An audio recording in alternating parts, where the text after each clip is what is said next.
আসসালামু আলাইকুম বাইডি বন্ডিরা, কিরাম আছো সবাই? রোস্ট কি এর রাঁধতে হয় তাই আজকে তোমাকে দেখাবো। চলো, নারকেল চটকায় দুধ বারোয় নিছি নারকেল কাঁচামরিচ ফাইড়াই নিছি, পেঁয়াজ কুচোই নিছি, আর নিছি কি জানো, গরম মশলা বাইটে নিছি।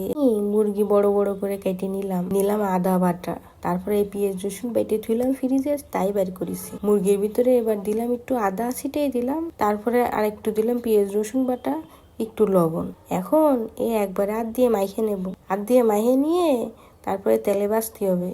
আর এর মধ্যে দিছি পোস্ত দানা, দিছি নারকেল, আর দিছি কাজু বাদাম, একসাথে বাইটে নেব শিলি। কড়াইয়ের ভিতরে দিয়ে তেল দিয়ে মুরগিগুলো ভাজে নিচ্ছি।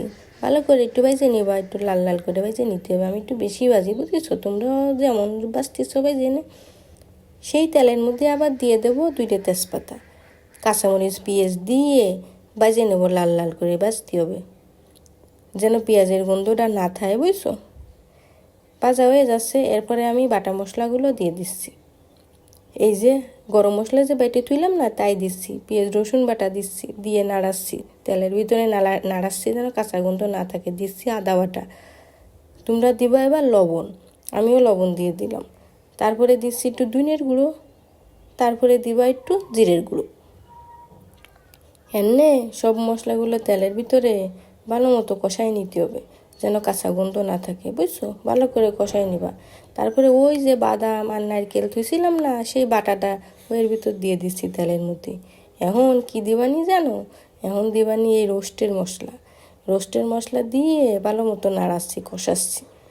রোস্টের মশলা একটু বেশি করে কষাইতে হয়। এখন আমি কি দিয়ে দিচ্ছি জানো? দিয়ে দিচ্ছি টক দই, তারপরে দিচ্ছি টমেটো সস। কিনা সস আমার ঘরে ছিল, তাই আমি দিয়ে দিচ্ছি, বুঝছো? এই টমেটোর সস দিয়ে এরপর নাড়াতে থাকবো, কষাবো। মশলাটা বেশি করে কষাতে হবে, ভালো করে কষাতে হবে, যেন গন্ধ না থাকে। তারপরে এখন মুরগি যে ভেজে থুইলাম না, তাই এই মশলার মধ্যে দিয়ে দিচ্ছি, দিয়ে ভালো করে কষাবো, যেন সব মশলা এর সাথে মাইহে যায়। তারপরে দিয়ে দিচ্ছি কি জানো, এই যে নারকেলের দুধ বানাই থুইলাম না, সেই দুধের মধ্যে ঢেলে দিচ্ছি। সেই দুধ ঢেলে দিলাম। এই নারকেলের দুধ দিয়ে এইভাবে রোস্ট রান্না করে খেয়ে দেখে নে কি স্বাদ হয়। এখন একটু ঘি ছিটাই দিবা। ঘি দিলে কী হবে জানো? একটা স্বাদটা অন্যরকম হবে, খাতে জম্মের স্বাদ লাগে। এই যে আমার রোস্ট রান্না হয়ে গেছে। তোমরা বাড়ি এভাবে রান্না করে খেয়ে দেখে নেবে, বন্ধুরা, জম্মের স্বাদ হয়। পোলাওয়ের সাথে খাতে প্রতিটা কামড়ে কামড়ে এই গোস্তের পিস কী যে ভালো লাগে, জম্মের স্বাদ হয়। তো আজকে এই পর্যন্তই বন্ধুরা, তোমরা ভালো থাকো, বুঝছো? আর রোস্ট কিটা খাওয়া তারা আমার বাসায় চলে আসো। তোমাকে সবাই দাওয়াত রইল, বুঝছো? আইসে নে কিন্তু। আল্লাহ হাফেজ।